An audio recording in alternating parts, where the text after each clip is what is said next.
Bienvenue, je m'appelle Sylvia Micone et vous écoutez Impact Positif.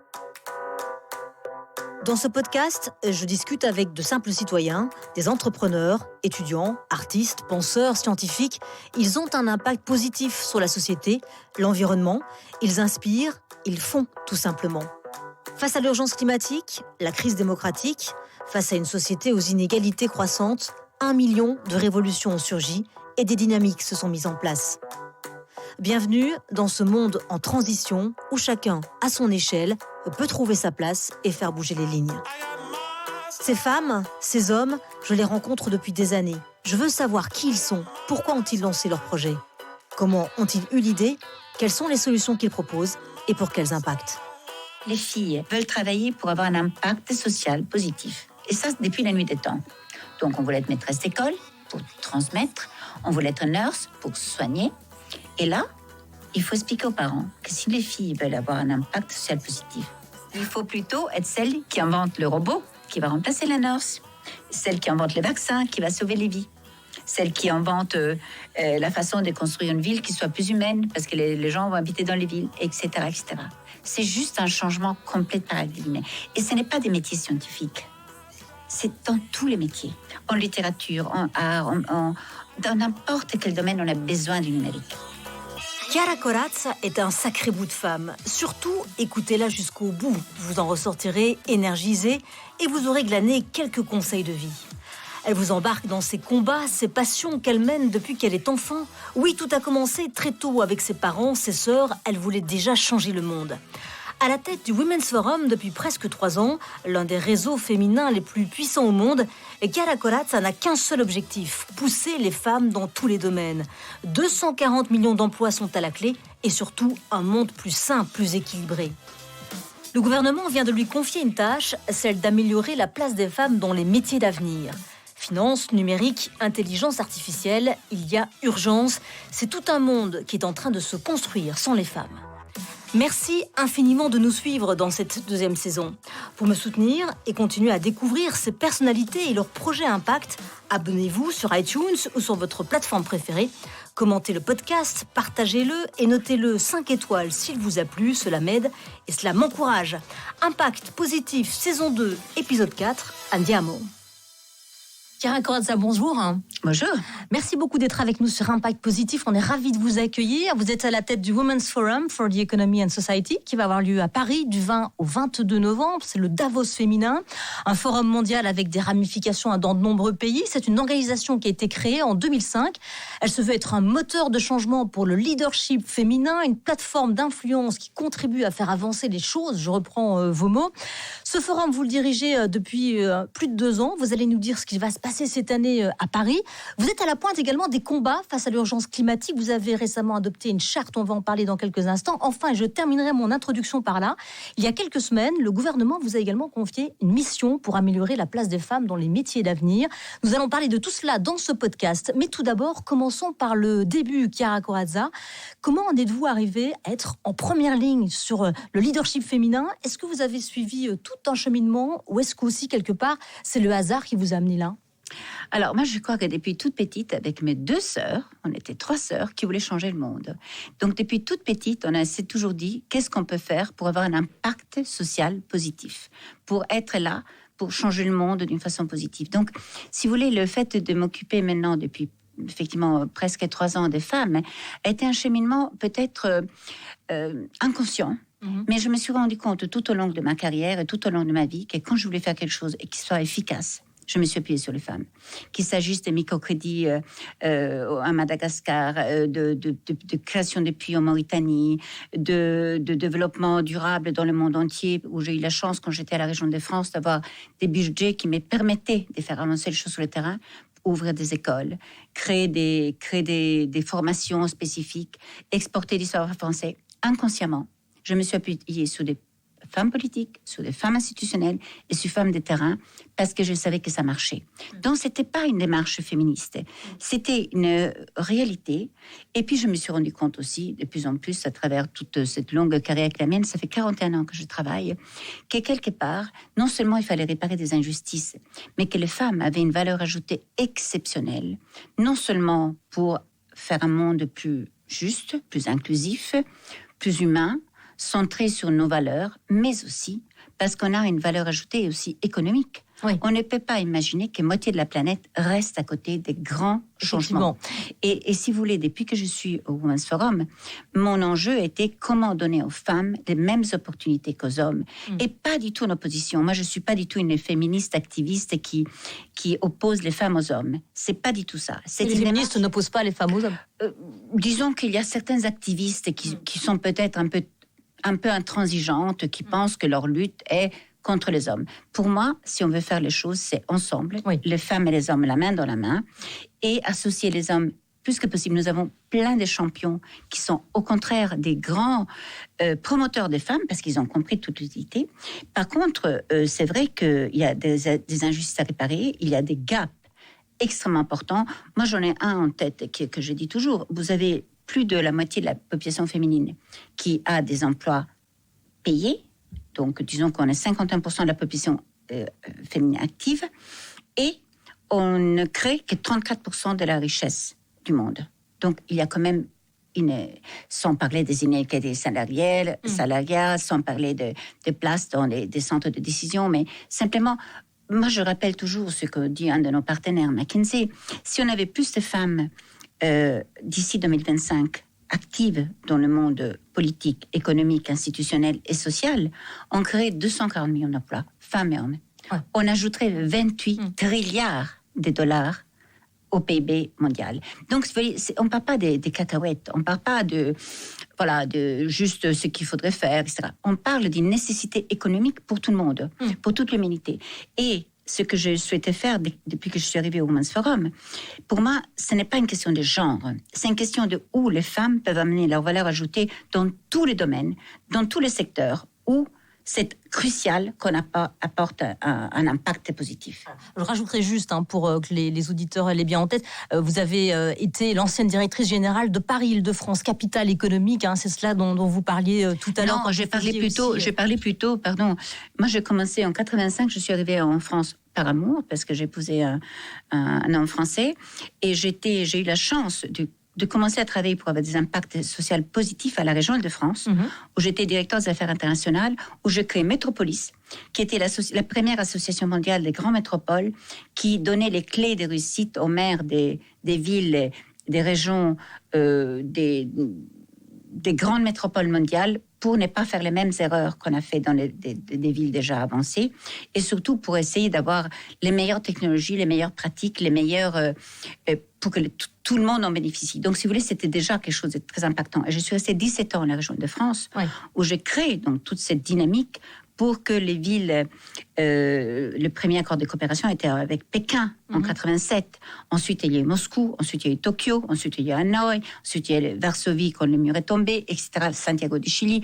Donc, comment faire en sorte que les habitants de ces villes puissent avoir les meilleures conditions de vie possibles, que ce soit en termes d'emploi, de sécurité, d'éducation, d'accès à toutes les nouvelles technologies, à la transport, à la mobilité, qui est ma grande spécialité. J'étais administrateur de la RATP pendant longtemps.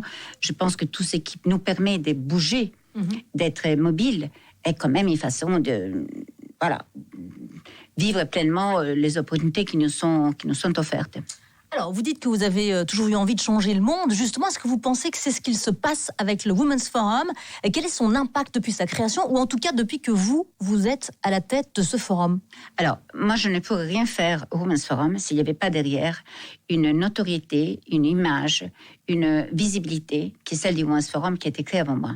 Ce que je pu faire moi en arrivant, c'est capitaliser, optimiser cette visibilité pour en faire un do tank, pour en faire vraiment un outil d'influence et de transformation.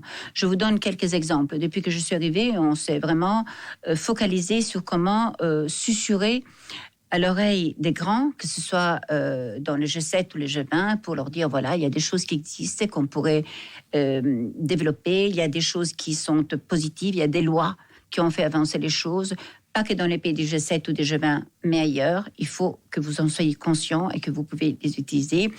C'est ainsi que cette année, quand on a eu l'opportunité d'avoir la présidence française du G7, qui était sur une thématique extrêmement importante, réduire les inégalités. Réduire les inégalités veut tout dire, y compris les inégalités hommes-femmes.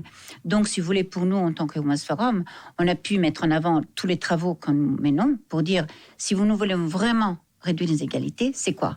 C'est donner aux hommes et aux femmes les mêmes opportunités pour être là où le monde se transforme. Donc, les métiers du futur, donc tout ce qui correspond à, dans toute la sphère du monde actuel, tout ce qui est les data, les métiers scientifiques, les nouvelles technologies, l'innovation, etc. Parce que sinon, on va rester toujours les victimes, on va peu à peu réduire, voire supprimer des emplois qui étaient des emplois d'automatisation, de robotisation, qui peuvent être transformés. Et les femmes vont être les premières victimes et rester à côté des décisions importantes. Donc, il faut avoir les outils, les compétences, l'expertise, la capacité d'être là, où nous sommes aussi force de proposition et actrice du changement. Alors justement, vous sillonnez la planète, vous susurrez à l'oreille des grands patrons, comme vous le dites. Quels sont vos arguments pour plaider pour cette parité dans les conseils d'administration, par exemple, les COMEX, mais en général aussi dans tous les grands projets qui façonnent les villes et le monde? Comment faites-vous pour convaincre? Alors vous nous avez donné déjà quelques chiffres qui sont assez impressionnants, mais quels sont les arguments qui sont imparables pour vous? Alors écoutez, moi je voudrais vous dire que je suis très, très touchée. Moi je ne suis pas française, comme vous le savez, mais je suis très touchée par les champions français. Nous avons des grands groupes français qui sont vraiment exemples. Pourquoi je fais l'ouverture à Singapour devant la présidente de Singapour qui est malaise, femme et musulmane dans notre forum Asie il y a un mois et demi avec Jean-Pascal Tricoire. Parce que Jean-Pascal Tricoire n'a pas entendu une loi, n'a pas entendu qu'on lui dise de faire des choses. Il a décidé, c'est pas un donneur partenaire, je dis avec une objectivité totale. Je suis pas là pour vendre ceux qui nous soutiennent. Je suis là pour dire, il y a vraiment des gens, des Français, des grands champions, qui disent, il est inimaginable que dans un groupe industriel comme Schneider Electric, les femmes et les hommes ne gagnaient pas pareil. Et je peux vous témoigner, parce que j'en connais beaucoup à travers le monde, combien de femmes ont été promues personnellement par Jean-Pascal Tricoire à la tête de tout Schneider Electric aux Émirats. Par exemple, lui, Schneider Electric, ils sont venus vous voir, vous? Non, c'est nous qui avons vu qu'il faisait des choses bien et on a vu le mettre en avant. Et puis nous avons franchement des formidables partenaires qui sont vraiment des champions, mais ils n'ont pas attendu le Women's Forum, mais on travaille ensemble. Moi, je suis extrêmement admirative de ce que fait la BNP Paribas, où d'ailleurs travaille mon fils, qui avait tous les choix qu'il voulait sur la planète. Il a décidé de rester à la BNP Paribas parce que ça correspond à ses valeurs. Vous savez, les millenniums, hommes ou femmes, jeunes garçons, jeunes filles, ils choisissent d'être là, où ils se sentent à l'aise, où ils pensent qu'on partage les mêmes éthiques, les mêmes valeurs et tout ce qui est développement, impact social positif. Exactement votre sens à vous. Il faut avoir un sens. Les jeunes veulent travailler pour avoir un sens, on purpose, comme on dit en bon français. Ça aussi, c'est un argument qui fait... c'est ça, exactement. Alors, je vous donne un exemple de la BNP. Non seulement ils sont extrêmement engagés pour tout ce qui est la promotion des femmes. Il y a ce fonds qui a été créé il y a 3 ans par Marie-Claire Cabon-Bianco qui donne accès au financement aux femmes. Vous savez qu'un 2 milliards d'euros d'accès pour pouvoir financer des projets portés par les femmes, seulement en France. Donc imaginez au niveau mondial.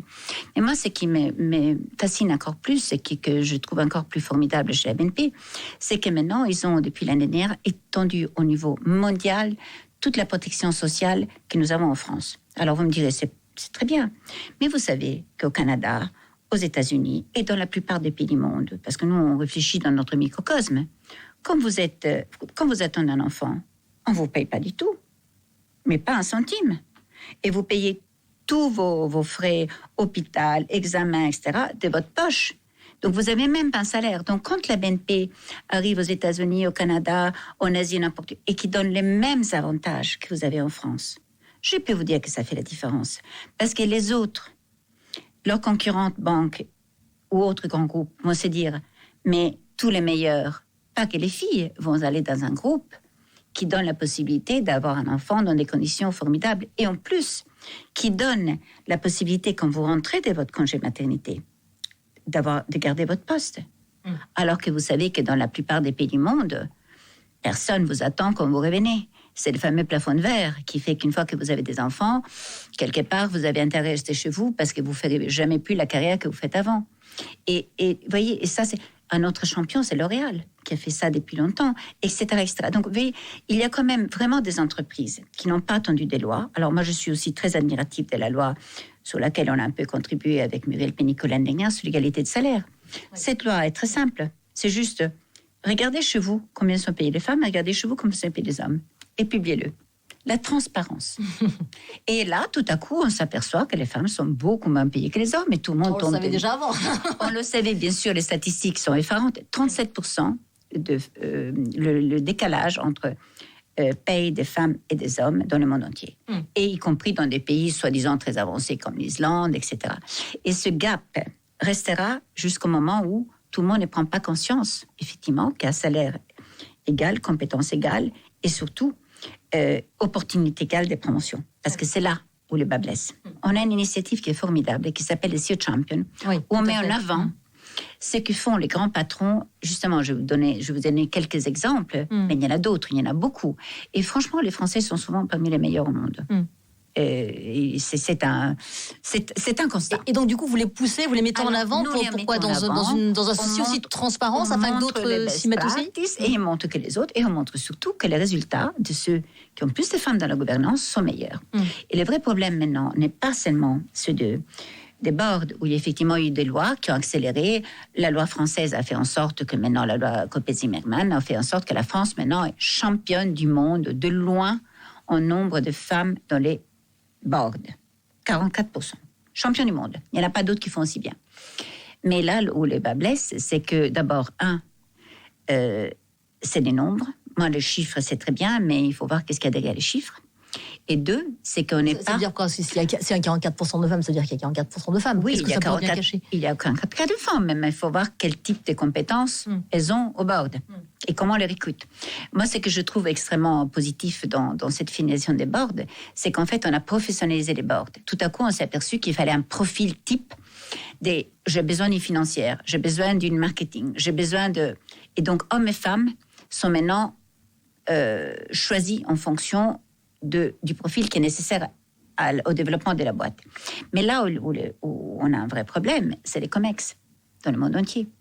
Parce que les décisions se prennent aussi beaucoup au niveau des COMEX. Ouais, et là, on est très très loin des 44%. Alors, en Italie, en France, en Allemagne, en Europe, on est entre 14 et 17%, je veux dire, dans l'Europe. Et dans le monde entier, les meilleurs sont les Australiens, mais on reste autour de 17%. Donc, c'est très, très, très faible. Et c'est là où il faut vraiment insister. Alors, je ne sais pas s'il faut des quotas. Ce qui est certain, par contre, c'est qu'il faut préparer ces fameux pipelines. Et ça tient à cette loi que Marlène Schiappa et que Cédric O et Bruno Le Maire ont eu en tête au moment du G7. Ils ont bien compris que si on voulait avoir une avance comparative, il fallait qu'on prépare les femmes à être là dans les métiers du futur, c'est-à-dire tout ce qui est finance. Bien sûr, parce que c'est la finance qui permet d'investir sur les infrastructures du futur, qui permet d'investir sur des projets intéressants, qui permet aussi de donner des conseils aux propres clients dans tout ce qui est l'asset management, sous quel type de choses investir. On va revenir au climat, entre autres, mais aussi tout ce qui est les métiers qui vous donnent les clés d'accès à tout. Et on va parler justement de ces métiers d'avenir et de cette mission qui vous a été confiée. Donc les CEO Champions, ça c'est une initiative effectivement du Women's Forum. Absolument. Vous avez aussi les Rising Talents, où vous essayez effectivement de mettre en avant et de pousser certaines femmes qui ont un potentiel exceptionnel. C'est une initiative formidable. Alors moi, je suis pour rien. Je l'ai découverte. À travers le monde, nous avons maintenant 223, je crois, jeunes filles entre 30 et 40 ans. Vous avez notre ministre, Agnès Pannier-Ruffin, qui est une Rising Talent. Vous avez en France une sommelière du Ritz, Estelle Touzé. Mais vous avez à travers le monde des filles dans tous les domaines, dans la photo, vous avez des gens qui vont au pôle, et qui sont vraiment exceptionnels. Et si nous, en tant que Women's Forum, non seulement on les déniche, ce qui est déjà bien, et qu'on les choisisse. Alors, il y a le jury de sélection que nous l'avons là, cette semaine avec la Banque Lazare, avec Spencer Stuart et avec Euraseo. Nous avons cette année plus de 260 candidatures et je vous assure que le choix est vraiment difficile. Ouais. Parce que vous voyez des filles incroyables. Alors, si les Women's Forum arrivent non seulement à les dénicher, à les mettre en valeur, mais en plus à faire en sorte que cette communauté vive à travers le monde, du fond de la Patagonie à New York, de Londres à Tombouctou, et qu'elles s'entraident, parce que c'est ça le but aussi, qu'elles s'entraident et que puis nous, bien entendu, on ouvre les portes. Alors là, on fera quelque chose de vraiment utile, parce que c'est des filles qu'on choisit parce qu'elles veulent donner back to community. Pas simplement parce qu'elles sont brillantes, pas simplement parce qu'elles sont des gens... Parce qu'elles veulent transmettre. Elles veulent transmettre, exactement. Alors, toutes les entreprises qui ont plus de diversité dans leur gouvernance ont des résultats économiques de loin supérieurs aux autres. On parle de 20% en moyenne, vous nous confirmez ce chiffre. Je vous confirme. On se demande pourquoi tout le monde ne s'y met pas finalement. On imagine que ça aussi, c'est un argument que vous devez forcément tout au courant. Je vous donne un autre exemple. Là, le fameux Forum Asie à Singapour, où vous avez en moyenne 9% de femmes dans les boards à Singapour, qui est quand même un peu le pays les plus avancés, les plus visibles dans toute cette zone. Et bien pourtant, il n'y a aucune... des gens vous tombent des nues en disant « Ah mais oui, mais c'est nécessaire, ça sert à quoi? Pourquoi ?» Donc, et alors que, par exemple, moi j'ai découvert que la Malaisie, qui a 47% de femmes scientifiques, vous avez une femme remarquable, qui était d'ailleurs parmi nos intervenants, qui est la patronne de la bourse malaise, vous avez la patronne de la Banque centrale qui est une femme, et vous avez pratiquement tout ce qui est l'asset management qui est aux mains des femmes. C'est-à-dire qu'en fait, ces femmes ont compris que pour avoir un rôle dans la société, pour avoir du pouvoir, on parle de pouvoir, les métiers scientifiques les porter à la finance et donc leur donner les clés assez à non seulement un salaire plus que convenable, mais aussi au pouvoir. Et ce qui est extraordinaire, c'est que vous avez des pays comme l'Iran, où vous avez 60% de femmes ingénieurs. C'est leur unique façon de respirer. Permettez-moi de le répéter, de respirer. Si elle veut avoir un travail, si elle veut pas exercer quelque chose, puisqu'on a besoin des compétences technologiques et d'ingénieurs, eh bien, elles peuvent l'exercer. Qu'est-ce qu'elles font, les filles, en Inde, si elles ne veulent pas être mariées à 14 ans de force? Elles demandent aux parents, est-ce que je peux faire une école d'ingénieur? Pas pour devenir PDG comme Indra Nooy qui était avec nous. Indra Nooy, c'est l'ancienne patronne des PepsiCo qui était avec nous à Singapour et qui est une espèce de déesse en terre pour les Indiennes parce qu'elle est venue d'un village, elle est devenue ce qu'elle est devenue. C'est le vrai rôle modèle. Mais aussi parce que, comme ça, elles ne sont pas mariées à 14 ans. Comme ça, elles peuvent sortir de leur village, faire des études et là, elles vous deviennent la patronne de Facebook à Singapour. Et ça, c'est le Women's Forum. C'est ça qu'on essaie de faire, vous voyez, leur donner ces clés de réussite partout dans le monde. C'est l'inclusion, c'est les opportunités, leur dire allez-y, ayez confiance en vous, c'est comme ça que vous y arriverez. Alors vous dites que les femmes doivent apporter leur valeur ajoutée et leur différence dans tous les sujets, tels que l'intelligence artificielle, on va en parler, les sciences, la politique, encore le changement climatique. Là encore, vous tracez un chemin. Vous êtes persuadé que les femmes ont aussi une carte à jouer face à l'urgence climatique. Elles représentent 80% des réfugiés climatiques et surtout, elles peuvent être force de proposition, c'est un peu ce que vous dites. Et c'est ce que le Women's Forum a fait notamment avant le G20, le G7 également. Vous avez publié une charte signée par de grandes entreprises, charte qui a été donc présentée au chef d'État. Qu'est-ce qu'on y trouve dans cette charte? Alors, tout d'abord, il y a un constat qui est très inquiétant. Vous l'avez dit, 80% de femmes réfugiées climatiques, souvent parce qu'elles n'ont pas l'information. Dans les tsunamis, c'est les hommes qui ont l'information. On ne communique pas aux femmes. Donc, c'est elles qui meurent. Et les femmes meurent 14 fois plus que les hommes. Chiffre de l'OCDE. C'est pas moi qui le dis. Dans tout ce qui est changement climatique. Et puis... vous le savez mieux que moi, mais qui transporte l'eau pendant 5 heures par jour dans le Sahel, où là, il y a un manque d'eau dans la sécheresse, et le changement climatique empire les conditions de travail de ces femmes qui vont chercher l'eau et portent le poids sur leur tête de leur poids. Et, bien entendu, double peine, parce qu'en cours de route, risque de se faire violer. Mais ça, ça paraît tellement normal qu'on n'en parle même pas, alors que c'est scandaleux. Donc, si vous voulez, moi, ce que je veux, et je crois que c'était vraiment quelque chose qui a été extrêmement bien mis en évidence par notre Daring Circle, piloté par L'Oréal et par la BNP sur le changement climatique, avec l'aide des COAT et comme Knowledge Partners et KPMG. Je cite parce que si vous n'avez pas le diagnostic, si vous n'avez pas les données, si vous n'avez pas les benchmarks, c'est pas la peine de réinventer les choses. Donc, c'est très important de savoir ce qui se passe. Et ce qui m'a frappée, c'est que en fait, si vous regardez le nombre de femmes qui ont négocié les grands accords, vous en avez 3. 3, pas 4. L'accord de Paris, il y en a pas mal, effectivement. 3. Si vous regardez le nombre de ministres à travers le monde qui sont en charge de l'environnement, vous en avez 20%. Même pas. Moi, je ne devrais pas dire ça parce que je suis la belle-fille du Premier ministre de l'Environnement en Europe, Robert Poujade, qui a été un homme qui a beaucoup fait avancer les choses. Donc, si vous voulez, c'est une fibre qui m'est très chère. Vous avez 25 maires ou gouverneurs des 300 plus grandes métropoles du monde. Alors que vous savez qu'au niveau local, vous pouvez avoir un impact énorme. À côté de nous, à Kyoto, juste comme vous venez de le rappeler, juste avant le G20, on a fait notre lancement à Kyoto, parce que c'était le protocole de Kyoto, parce que c'était un symbole, on était dans un temple, et on avait à côté de nous le gouverneur de Kyoto, Madame Koike, qui va accueillir l'année prochaine les Jeux Olympiques. Eh bien écoutez, si vous voyez les engagements qu'elle a pris devant nous, en disant, voilà l'impact carbone pour mes Jeux, voilà ce que je vais faire, voilà. C'était très volontariste, c'était très ambitieux, c'était très courageux.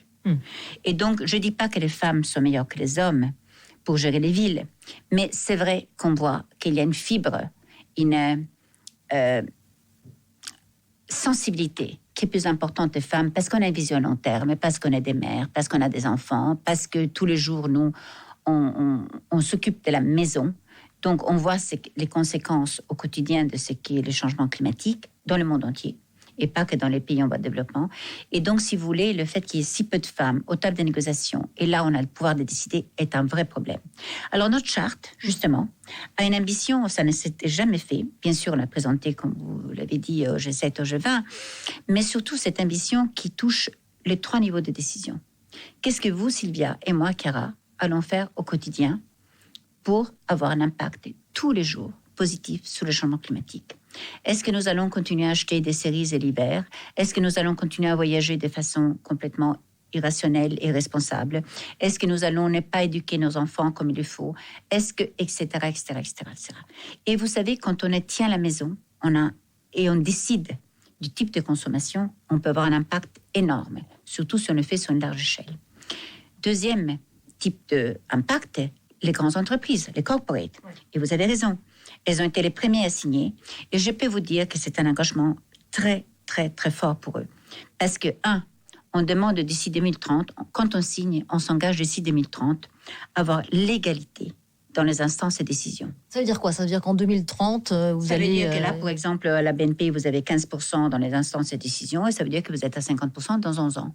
Donc, je dis chapeau. Pareil pour L'Oréal, pareil pour tous ceux qui ont signé, et sont nombreux. On a vraiment des grands groupes, et on a aussi des grands stakeholders de tout genre qui ont signé et qui sont engagés là-dessus. Et pas que c'est des activistes du climat, c'est qui est très bien. Mais quand c'est une entreprise qui fait ça, ça fait boule de neige. Et ça change les types de décisions qui seront prises dans l'entreprise. La deuxième chose qui est extrêmement importante au niveau de corporate, c'est aussi tout ce qui est l'éducation. Si on avait les mêmes types de financement d'éducation pour les filles et les garçons, on aurait pratiquement, on pourrait neutraliser 30% de l'impact climat par an, donc de l'empreinte carbone. Donc, vous voyez, c'est des chiffres. L'éducation, c'est quoi? L'éducation, le même accès des filles et aux garçons. Par exemple, pourquoi il n'y a que 18% des femmes dans la transition énergétique? Parce qu'une fois de plus, elles n'ont pas accès au même type de formations, qui sont des formations plutôt d'ingénieurs, ou plutôt des... Voilà. 18% dans le monde entier fait que dans les grandes boîtes énergétiques, vous n'avez pas de femmes. Et puis surtout, le gros changement, et ça, c'est aussi une responsabilité des États et des autorités locales, c'est l'accès aux ressources. Les femmes ont accès dans le monde entier à moins de 15% des ressources, notamment en termes de terrain, de terre, etc. Et là, vous avez par exemple, alors qu'elles sont 40% qui sont actifs sur le terrain dans toutes les activités qui sont de utilisation des ressources, parce que ce n'est pas que l'agriculture, l'utilisation des ressources. Et donc, si on leur donnait accès aux mêmes ressources qu'aux hommes, on pourrait augmenter effectivement la rentabilité de 20, 30, 40%. Et l'autre aspect où et les corporates et le niveau étatique peut jouer, c'est l'accès aux nouvelles technologies. Si vous avez les fameux panneaux solaires sur le toit de votre ferme, Vous n'avez pas à aller chercher l'eau et pendant cela, vous pouvez augmenter les ressources qui ne sont pas bonnes que pour vous, mais pour toute la communauté, pour mieux nourrir tout le monde. Et on parle de 30-40% de plus chaque jour. Donc, vous voyez, on parle des chiffres extrêmement importants. Et surtout, dans la transition énergétique et climatique, vous avez un nombre de postes de travail énorme. Pourquoi ce n'est pas les femmes qui ont les mêmes opportunités que les hommes pour y accéder? Donc, vous avez... Et quand je vous disais que c'est les 3 niveaux, je crois que ça n'est jamais fait avant. Parce qu'il faut convaincre 3 publics complètement différents. Et plus on pourra signer cette charte et surtout s'y engager, et plus on fera vraiment évoluer les choses, avoir un impact positif. Moi, j'y crois beaucoup. Et je crois beaucoup à ce qu'ils font les jeunes. Je ne parle pas des Greta, je parle des jeunes au quotidien, ceux qui achètent, ceux qui décident s'ils veulent acheter des produits à kilomètre zéro, ceux qui décident leur mode de vie. Et ça, c'est quelque chose où le Women's Forum peut avoir un impact énorme. Parce que nous sommes force de proposition et force aussi d'intervention. Et je crois vraiment que c'est quelque chose d'utile. D'ailleurs, pour la première fois, depuis 15 ans que le Women's Forum existe, le Women's Forum de Paris au Carrousel du Louvre sera complètement carbone neutre. Ah bon, ça, neutre. Vous faites bien de le dire, d'ailleurs. On va y arriver à ce Women's Forum à Paris, 15e édition. Il démarre le 20 novembre. 2500 leaders de près de 100 pays qui seront sur place. Et il sera beaucoup question d'inclusion. Il sera question évidemment aussi de cette charte. Inclusion. Quelles sont les nouveautés cette année pour cette 15e édition ? Écoutez, moi je crois que la vraie nouveauté, c'est que ça s'appelle Taking the Lead for Inclusion. C'est-à-dire que là, on se positionne comme des acteurs de changement, comme acteurs qui veulent contribuer à faire un monde inclusif dans tous les domaines. Et donc, nous sommes là pas pour faire des diagnostics, pour dialoguer, pour avoir des bonnes idées, mais vraiment pour agir. Donc ça, c'est le grand changement. Et nous allons lancer toute une série d'initiatives. Nous allons capitaliser tout ce que nous avons fait pendant toute cette année. Nous avons été à Luxembourg pour parler des survivantes des crimes de guerre. Nous avons été aux Amériques pour parler des multilatéralismes avec Christine Lagarde et 7 et 8 ministres, y compris Marlène Schiappa qui est venue nous parler de G7, et où nous avons lancé une charte unique au monde contre le trafic humain. C'est-à-dire que tous les grands chaînes d'hôtels ont signé en disant « Je m'engage que dans mon hôtel, on ne ferme pas les yeux », comme pour les salaires. On n'est pas au courant ? Eh bien, écoutez, pourquoi il y a du trafic humain ? Et là, on va tarir à la source le trafic humain. On va capitaliser sur le lancement de cette charte à Kyoto sur comment les femmes doivent devenir actrices du changement climatique et pas victimes. On va capitaliser sur ce formidable forum qui a été celui de toute l'Asie. À Singapour, on a décidé de faire en sorte que les femmes soient là dans les médias du futur. Et puis, bien entendu, on va dire qu'est-ce qu'on fait maintenant concrètement. Ouais. Donc, vous l'avez dit, la loi. La loi, c'est un vrai challenge parce que bien sûr, il s'agit de contribuer à enrichir cette loi au niveau de la France, mais cette loi doit être un exemple pour les autres pays du G7 et dans le monde entier. Il n'y a pas de raison qu'il y ait des pays où on continue de laisser de côté les femmes alors que c'est elles qui peuvent vraiment transformer le monde. Donc, vous voyez, c'est une ambition très forte.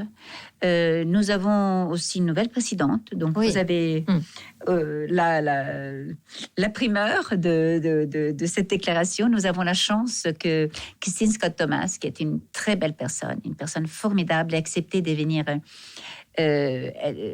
comme présidente d'honneur, et elle va lancer une grande cause elle-même, mais c'est elle-même qui en parlera, qui est beaucoup plus sociale qu'économique, mais qui est indispensable parce que ça fait partie des choses qui sont inimaginables au XXIe siècle et sur lesquelles nous pouvons tous, hommes et femmes, juste nous indigner. Ouais. Quand je dis indigner, le mot est faible. D'accord, donc ça, ce sera effectivement à découvrir lors du forum entre le 20 et le 22 novembre à Paris.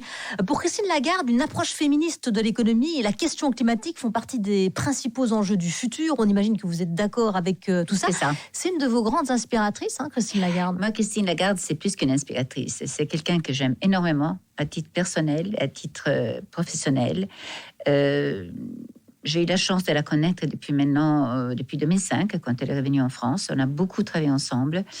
C'est pour moi plus qu'un rôle modèle, parce que elle fait d'une façon très généreuse, au plus haut niveau, ce qu'on devrait faire tous au quotidien, tous les jours. Donc, je pense que c'est vraiment une personne qui est très amie du Women's Forum, qui est très proche du Women's Forum. Je vous disais, elle était avec nous à Mexico. Elle n'a pas hésité de donner de son temps, de son énergie et de sa disponibilité pour des femmes qui venaient de tous milieux à Mexico, y compris pour faire des selfies avec elle pendant des heures.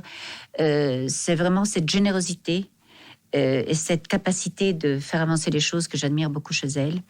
Et donc, oui, c'est vrai, c'est un rôle modèle et c'est aussi plus que ça pour moi parce que j'ai énormément d'affection pour elle.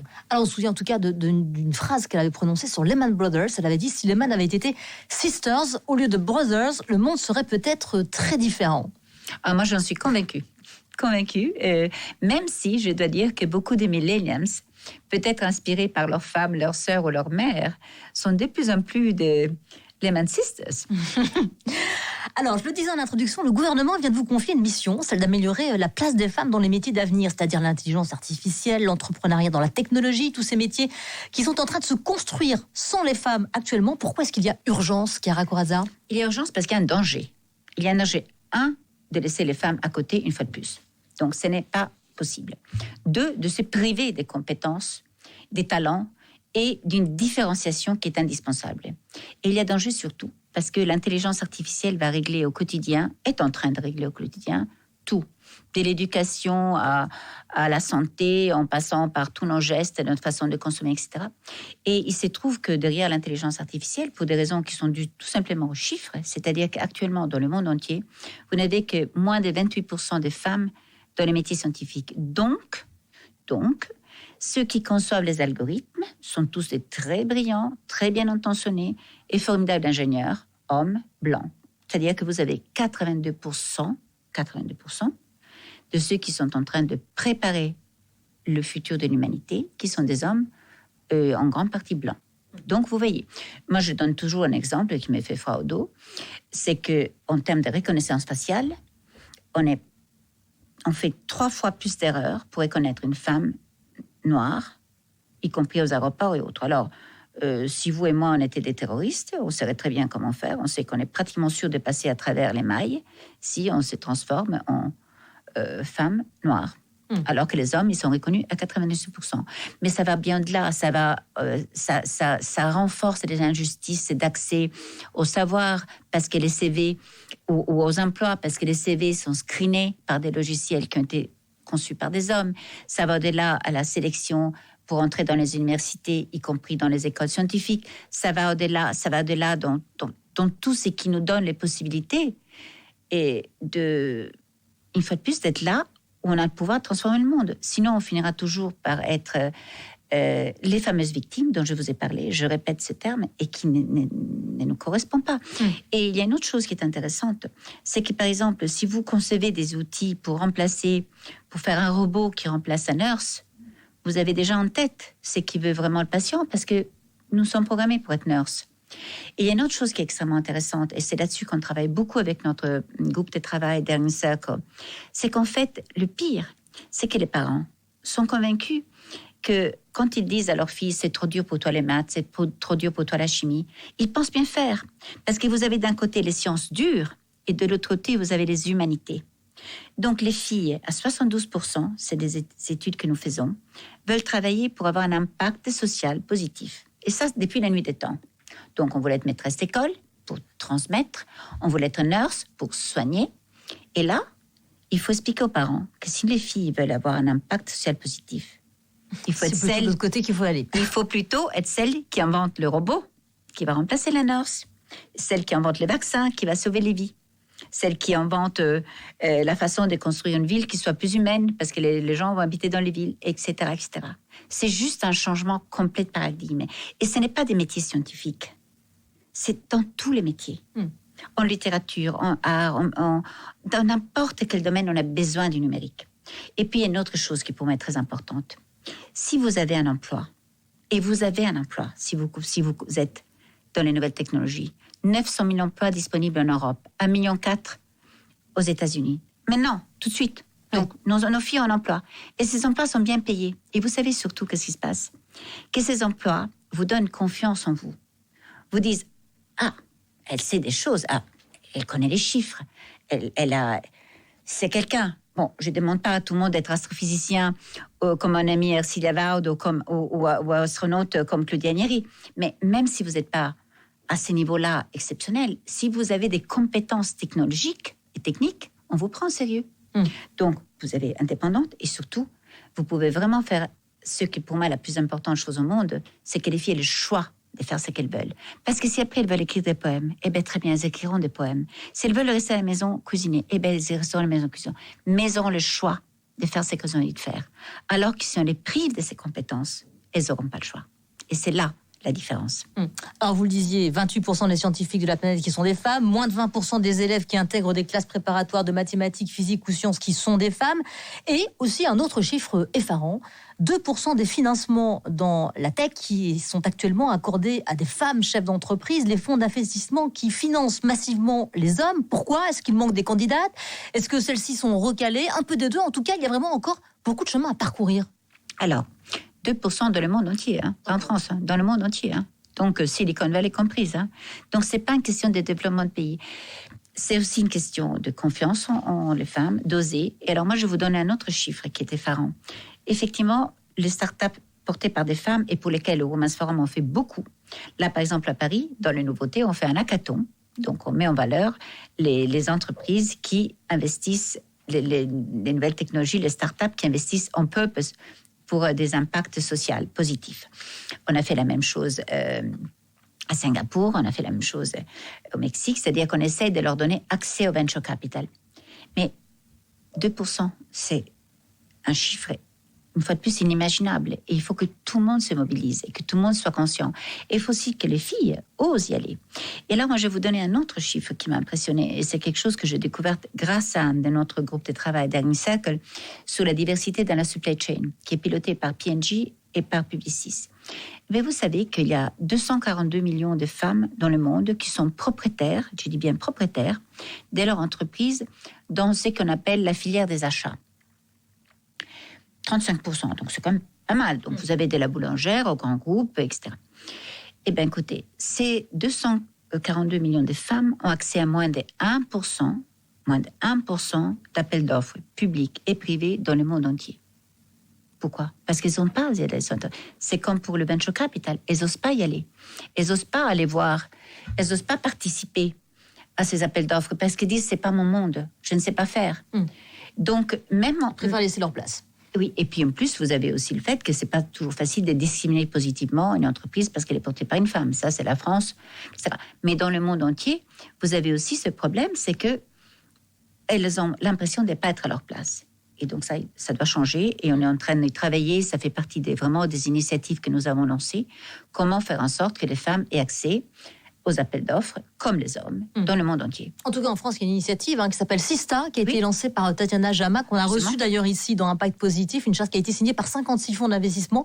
Ils se sont récemment engagés pour plus de parité dans le financement des startups, à savoir 50% de startups fondées ou cofondées par des femmes, financées par des fonds. On leur souhaite évidemment d'arriver à cet objectif qui serait effectivement satisfaisant.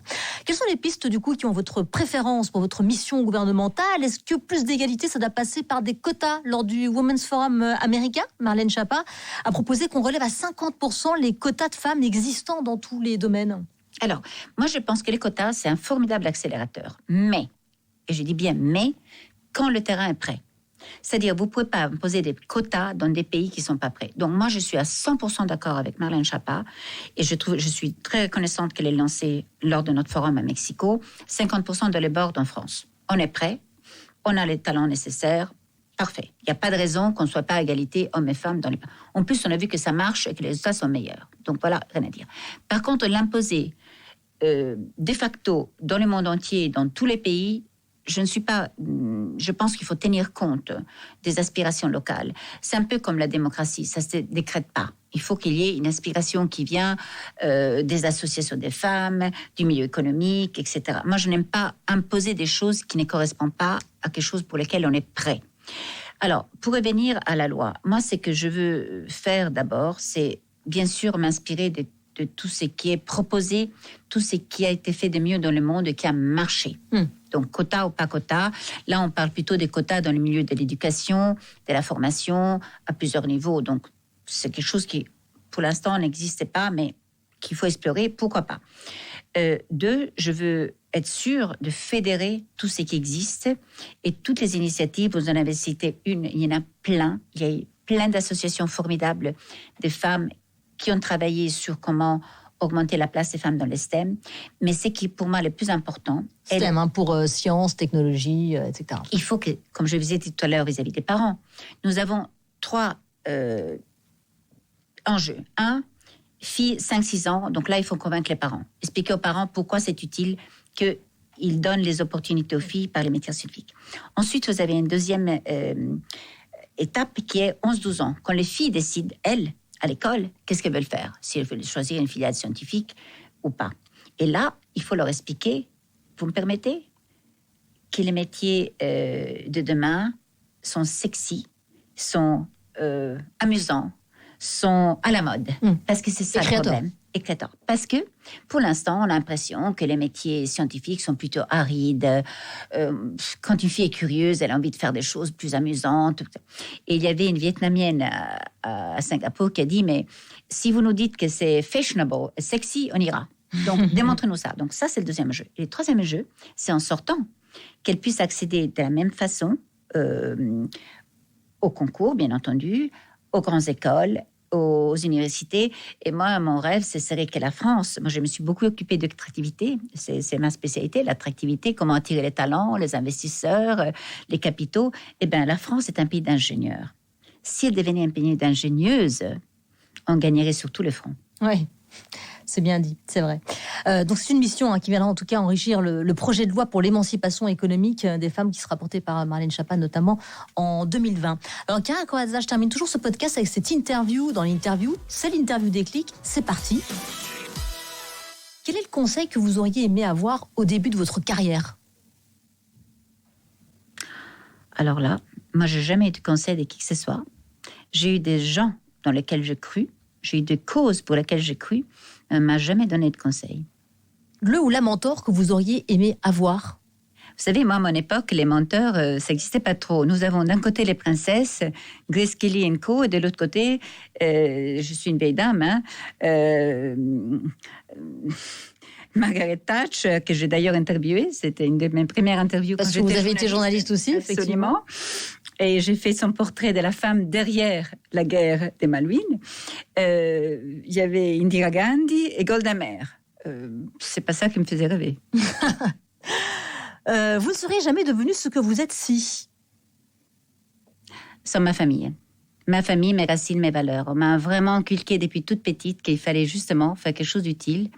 C'est peut-être idéaliste ce que je dis, mais j'ai été vraiment élevée d'abord dans un milieu extrêmement multiculturel, très ouvert, très tolérant, une grande ouverture d'esprit. On a voyagé énormément depuis qu'on était tout petit. On parlait 5 langues à la maison comme normalement, mais vraiment normalement entre nous. Et je trouve cette ouverture d'esprit, cet esprit de tolérance et de... Il faut faire quelque chose d'utile dans la vie. Moi, ma mère me disait toujours, la vie ne vaut la peine d'être vécue que si on a quelqu'un à aimer, quelque chose à faire et un projet à porter. Et je crois que ça m'est resté. Votre plus bel échec ? J'en ai beaucoup, mais le plus bel, alors là... je pense que je parlerai d'un échec si je n'arrive pas à faire du Women's Forum de ce que je souhaite faire. Parce que c'est vraiment là où je vais concentrer tout ce que j'ai appris, je vais avoir 60 ans, j'ai une vie extraordinaire, je connais énormément de monde, j'ai des réseaux fabuleux. Si je n'arrive pas à faire en sorte qu'il y ait plus de chances d'égalité pour les femmes, ça, ce sera mon grand échec. Une qualité essentielle pour entreprendre ? Oser. Oser. Un conseil que vous, du coup, vous donnez tout le temps ? Alors, moi, j'aime pas donner les conseils. Il y a une chose que j'aimerais bien dire aux jeunes femmes qui me disent « mais je peux pas concilier la vie professionnelle et la vie familiale, etc. » Oui, on peut très, très, très bien. Moi, je suis une mère heureuse d'une fille qui a 34 ans et d'un fils qui a 33 ans.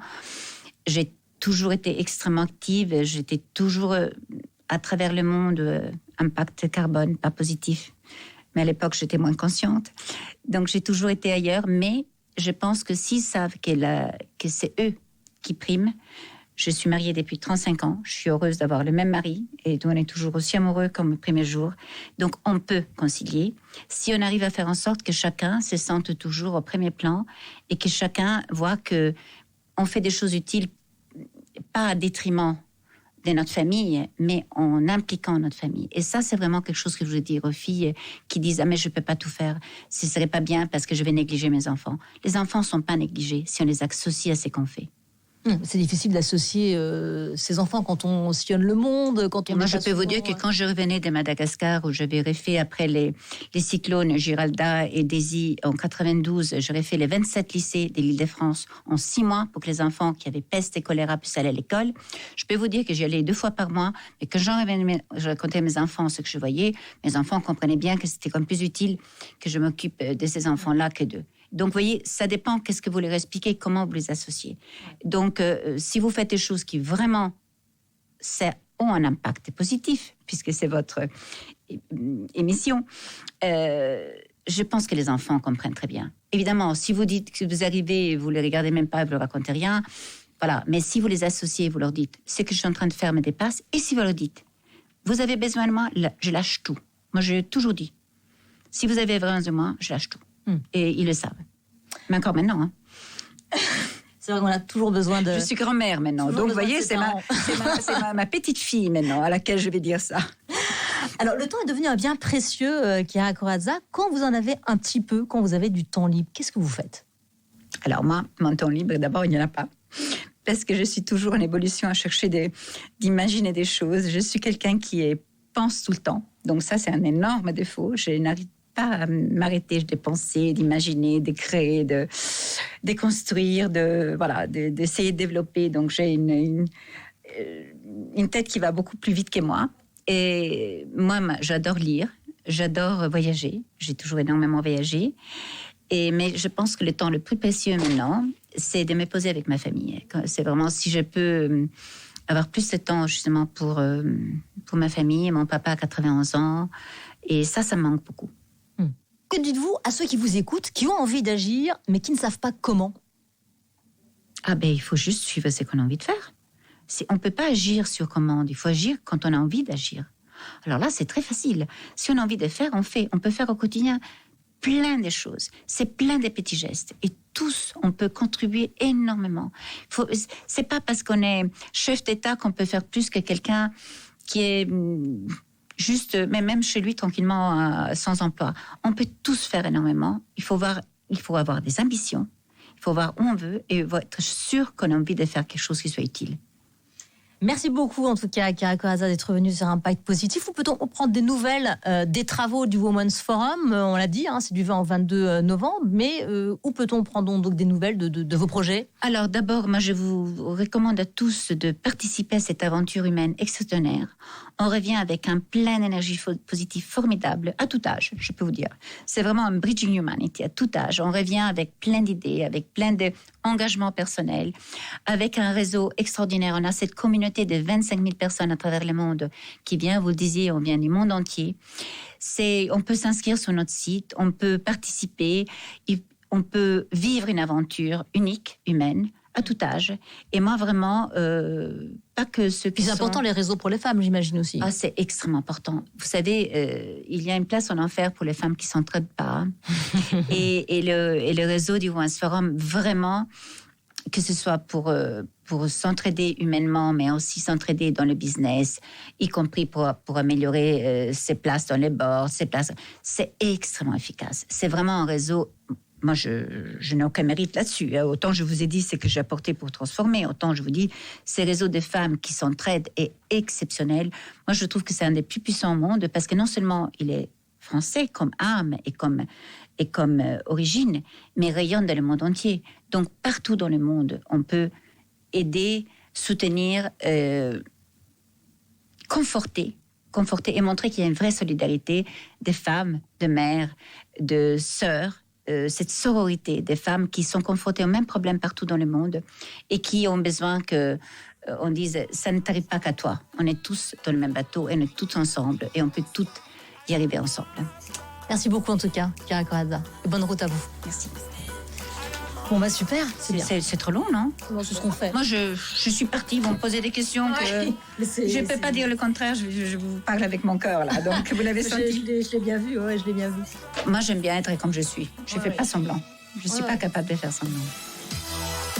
Merci beaucoup de nous avoir écoutés. Merci à Michael Cailly pour le mixage, à David Führer pour la prise de son, à Julien Laurent pour la production.